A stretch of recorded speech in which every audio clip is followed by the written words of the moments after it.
Bajet RM100,000. Semua orang beli Civic. Kenapa tak ada pilihan lain lagi ke?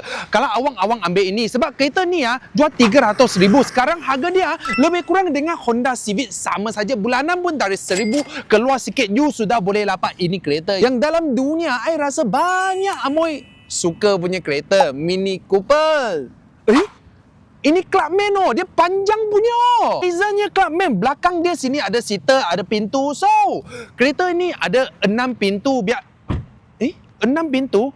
2, 4. Oh, sini ada 2 lagi. Clubman dia punya special, dia tak sama dengan itu Mr. Bean punya model. Belakang dia pintu buka kiri kanan. So, ada tempat yang lebih besar lagi lah. Ni special dia ada Roscoe punya design. So, buntut dia macam ni. Yang penting latang ada apa tahu?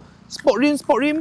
Semua sudah ada mah. Engine ni dia pakai 2.0 turbo punya. So pakai gearbox yang 2 gelas punya. Masa tukar gear, yang penting dia punya power, horsepower ada 19, torque power ada 28.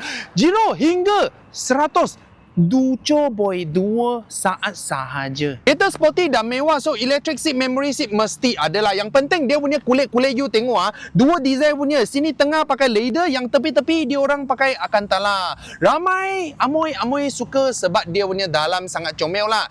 Design steering bulat, meter bulat, tengah ini information, komputer pun bulat juga. Dia push start macam ini, macam kapal debang punya design. Yang lain bulat-bulat, ini button pun nampak tak?